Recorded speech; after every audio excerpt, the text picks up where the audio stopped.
Hello friends, स्वागत है आपका हमारे YouTube channel study smart IQ में।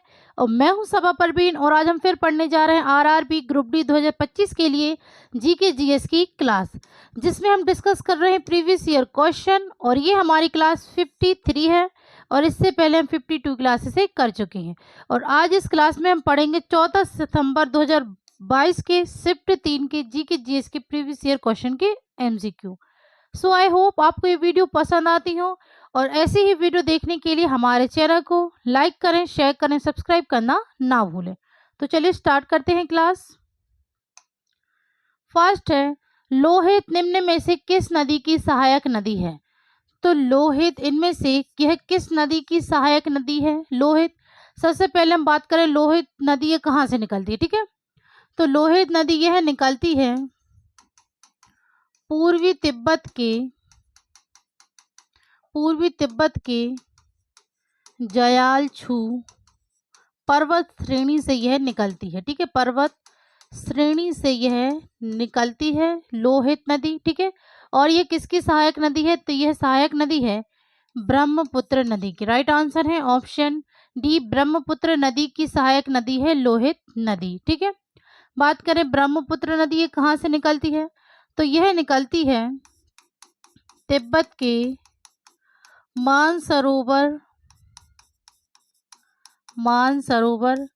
झील के पास चेमा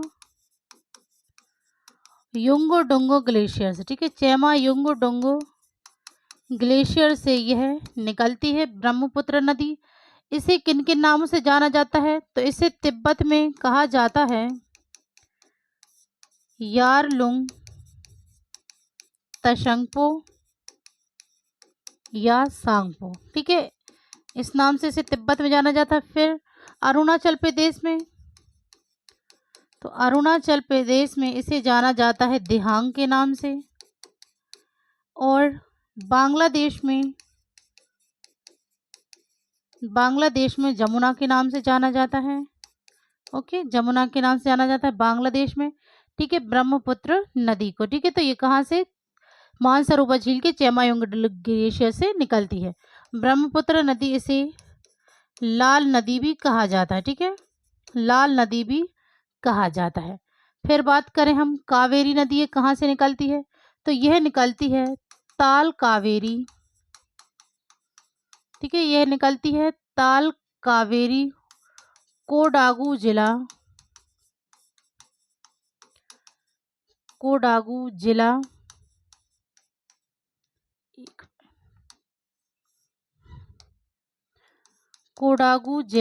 कर्नाटक से यह निकलती है, ठीक है, ताल कावेरी। फिर सिंधु नदी ये कहाँ से निकलती है? तो सिंधु नदी ये निकलती है तिब्बत में कैलाश पर्वत श्रृंखला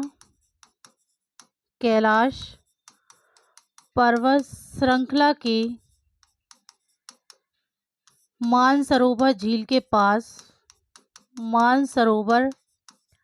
झील के पास बोखारचू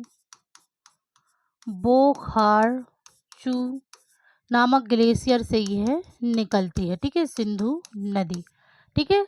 तिब्बत के कैलाश पर्वत श्रृंखला के मानसरोवर झील के बोखारचू ग्लेशियर से यह निकलती है, ठीक है। फिर बात करें नर्मदा नदी, तो नर्मदा यह निकलती है अमरकंटक पहाड़ियाँ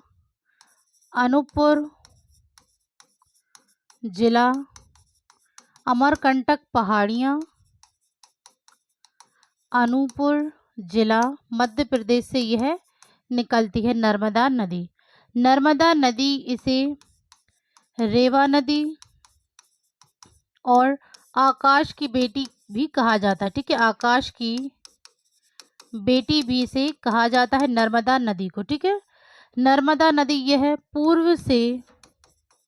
पूर्व से पश्चिम की ओर बहती है, ठीक है, पूर्व से पश्चिम की ओर बहती है। नर्मदा नदी यह पश्चिम में बहने वाली भारत की सबसे लंबी नदी है, ठीक है ना। पश्चिम में बहने वाली भारत की सबसे लंबी नदी है नर्मदा नदी।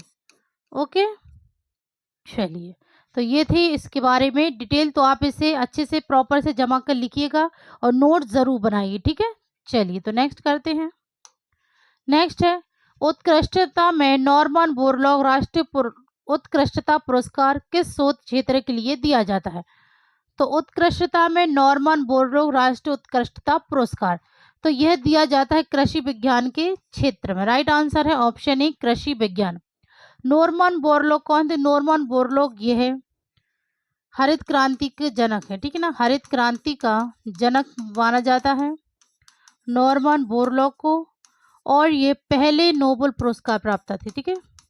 सॉरी, यह नोबेल पुरस्कार विजेता थे, ठीक है। यह नोबेल पुरस्कार विजेता थे नॉर्मन बोरलॉग, और इन्हीं के नाम पर इस पुरस्कार का नाम रखा गया है, जो कि है नॉर्मन बोरलॉग राष्ट्रीय उत्कृष्टता पुरस्कार, ठीक है, जो कि कृषि के क्षेत्र में दिया जाता है। नेक्स्ट है श्री लाल बहादुर शास्त्री राष्ट्रीय संस्कृत विश्वविद्यालय कहाँ स्थित है? तो श्री लाल शास्त्री राष्ट्रीय संस्कृत विश्वविद्यालय यह नई दिल्ली में स्थित है। राइट आंसर है ऑप्शन बी, ऑप्शन सी, नई दिल्ली में यह स्थित है। और इसे कब स्थापित किया गया था राष्ट्रीय संस्कृत विश्वविद्यालय को? तो इसे स्थापित किया गया था 1962 में, ठीक है, नई दिल्ली में। लाल बहादुर शास्त्री कौन थे? तो यह भारत के दूसरे प्रधानमंत्री थे, ठीक है, भारत के दूसरे प्रधानमंत्री थे लाल बहादुर शास्त्री।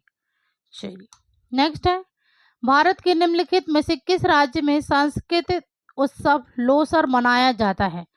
तो किस राज्य में सांस्कृतिक उत्सव लोसर मनाया जाता है?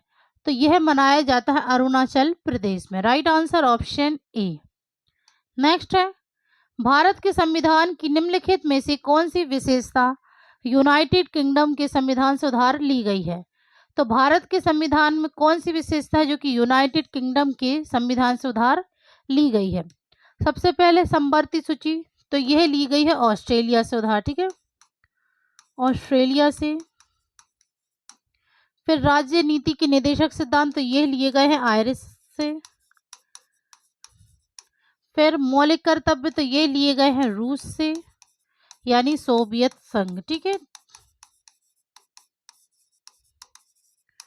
और एकल नागरिकता, तो एकल नागरिकता यह ली गए हैं यूनाइटेड किंगडम से, ठीक है। राइट आंसर है ऑप्शन डी, एकल नागरिकता विशेषता यह यूनाइटेड किंगडम के संविधान से उधार ली गई है। ओके, नेक्स्ट है भारत की सबसे बड़ी प्रायद्वीपीय नदी कौन सी? तो भारत की सबसे बड़ी प्रायद्वीपीय नदी, तो सबसे बड़ी प्रायद्वीपीय नदी कौन सी है? तो ये है गोदावरी नदी। राइट आंसर है ऑप्शन सी, गोदावरी नदी यह सबसे बड़ी प्रायद्वीपीय नदी है भारत की। और ये कहाँ से निकलती है? तो यह निकलती है त्र्यंबकेश्वर, नासिक, महाराष्ट्र से यह निकलती है, ठीक है। त्र्यंबकेश्वर, नासिक, महाराष्ट्र से यह निकलती है गोदावरी नदी। गोदावरी नदी इसे दक्षिण गंगा, बूढ़ी गंगा, वृद्ध गंगा के नाम से इसे जाना जाता है, ठीक है ना, गोदावरी नदी को। ओके, यह त्र्यंबकेश्वर, नासिक, महाराष्ट्र से निकलती है और इसे दक्षिण गंगा, बूढ़ी गंगा, वृद्ध गंगा के नाम से जाना जाता है। फिर है कृष्णा नदी, तो यह कहाँ से निकलती है? तो यह निकलती है महाबलेश्वर, सतारा, महाराष्ट्र से, ठीक है, महाबलेश्वर, सतारा, महाराष्ट्र से यह निकलती है। नर्मदा नदी कहाँ से निकलती है? तो नर्मदा नदी यह निकलती है अनूपपुर जिला, अमरकंटक पहाड़ी से, ठीक है, अनूपपुर जिला, अमरकंटक पहाड़ियाँ, मध्य प्रदेश से यह निकलती है, ठीक है। नर्मदा नदी ये अमरकंटक पहाड़ियाँ, अनूपपुर जिला, मध्य प्रदेश से निकलती है। कावेरी नदी यह ताल कावेरी, ताल कावेरी, कोडागू जिला, कर्नाटक से यह निकलती है। ओके, चलिए नेक्स्ट है निम्नलिखित में से किस उद्योग का सबसे अधिक विकास हुगली नदी के तट पर हुआ है? तो इनमें से किस उद्योग का सबसे अधिक विकास हुगली नदी के तट पर हुआ है? तो ये हुआ है जूट उद्योग का। Right answer option D. Next है विद्युत गीजर में डैश ऊर्जा को डैश में परिवर्तित किया जाता है। तो विद्युत गीजर में विद्युत ऊर्जा को ऊष्मा में परिवर्तित किया जाता है। राइट आंसर है ऑप्शन ए। नेक्स्ट है ऐतिहासिक स्थान चौरी चौरा किस राज्य में स्थित है? तो ऐतिहासिक स्थान चौरी चौरा यह किस राज्य में स्थित है? तो यह स्थित है उत्तर प्रदेश में। राइट आंसर है ऑप्शन बी उत्तर प्रदेश। और चौरी चौरा भी घटना हुई थी तो ये कहाँ हुई थी? यह भी उत्तर प्रदेश में हुई थी। ठीक है ना, चौरी चौरा की घटना यह उत्तर प्रदेश में कब हुई थी? तो यह हुई थी 4 फरवरी 1922 को। यह चौरी चौरा की घटना हुई थी। ठीक है, 4 फरवरी 1922 में यह हुई थी और यह असहयोग असहयोग आंदोलन के दौरान हुई थी। ठीक है, असहयोग आंदोलन के दौरान हुई थी जिसमें भीड़ ने एक पुलिस स्टेशन को आग के हवाले कर दिया था जिसमें 22 पुलिसकर्मी मारे गए थे। ठीक है, और इसी के बाद महात्मा गांधी ने असहयोग आंदोलन को वापस ले लिया था। ठीक है, तो चौरी चौरा घटना ये असहयोग आंदोलन के विरुद्ध में ही हुई थी। ओके, नेक्स्ट है गढ़वाल किसकी जन्मस्थली है? तो गढ़वाल यह जन्मस्थली है चिपको आंदोलन की। राइट आंसर है ऑप्शन ए। चिपको आंदोलन कब हुआ था? तो यह 1970 के दशक में हुआ था। नेक्स्ट है निम्नलिखित में से किस राज्य में पालीताना मंदिर एक जैन तीर्थ स्थल स्थित है? तो किस राज्य में पालीताना मंदिर जो कि एक जैन धर्म तीर्थ स्थल यह कहाँ स्थित है? तो यह स्थित है गुजरात में। Right answer option C. Next है निम्न में से कौन सी जैविक अपशिष्ट के निपटान की सबसे पर्यावरण अनुकूल विधि है? तो इनमें से कौन सी जैविक अपशिष्ट के निपटान के लिए सबसे पर्यावरण अनुकूल विधि है? तो यह है composting. Right answer option D. Next है 7 मार्च 2022 को महिला और बाल विकास मंत्रालय ने शिक्षा मंत्रालय और यूनिसेफ के साथ साझेदारी में भारत में स्कूली किशोरियों को औपचारिक शिक्षा और या कौशल प्रणाली में वापस लाने के लिए एक ऐतिहासिक अभियान शुरू किया। तो इस अभियान का नाम क्या है? तो इस अभियान का नाम है कन्या शिक्षा प्रवेश उत्सव। Right answer option D. Next है निम्नलिखित में से कौन सा उद्योग वॉशिंग सोडा का उपयोग नहीं है? तो इनमें से कौन सा उद्योग वॉशिंग सोडा का उपयोग नहीं है? कागज, साबुन, कांच या सौंदर्य प्रसाधन यानी कि कॉस्मेटिक। तो उद्योग वॉशिंग सोडा का उपयोग नहीं है तो यह है सौंदर्य प्रसाधन यानी कि कॉस्मेटिक। राइट आंसर है ऑप्शन डी। नेक्स्ट है खान मंत्रालय के अनुसार 2021 तक देश के प्राथमिक स्वर्ण अयस्क का 44% भंडार डैश में है। तो खान मंत्रालय के अनुसार 2021 तक देश के प्राथमिक स्वर्ण अयस्क का 40% भंडार बिहार में है। Right answer option A. Next तीव्र गतिविधि के बाद पैर की पेशियों में ऐंठन में राहत पाने का अच्छा तरीका क्या है? तो तीव्र गतिविधि के बाद पैर की पेशियों में ऐंठन से राहत पाने का अच्छा तरीका है गर्म पैड से हल्की मालिश करना। Right answer option A. Next है विद्युत अपघटनीय विधि द्वारा NaOH बनाने में किस विलयन का प्रयोग किया जाता है?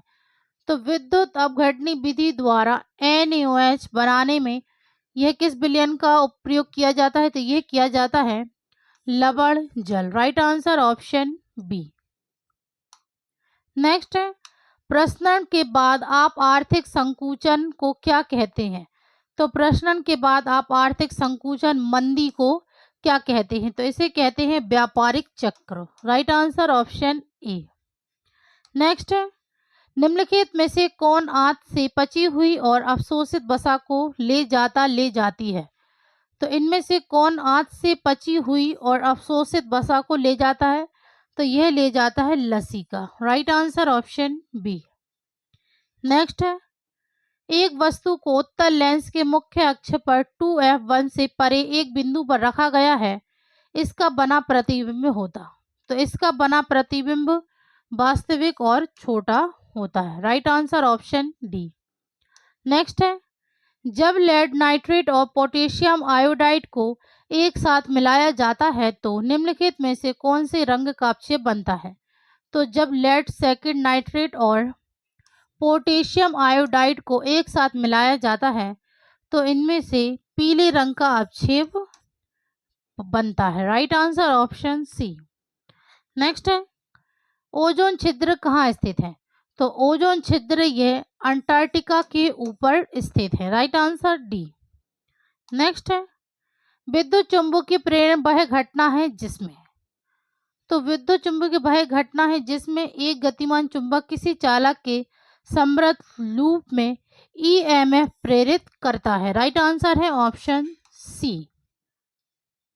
नेक्स्ट है, नियत ताप पर किसी चालक पर लागू विभवांतर को बढ़ाने पर डैश, तो नियत ताप पर किसी चालक पर लागू विभवांतर को बढ़ाने पर धारा बढ़ती है। Right answer option A.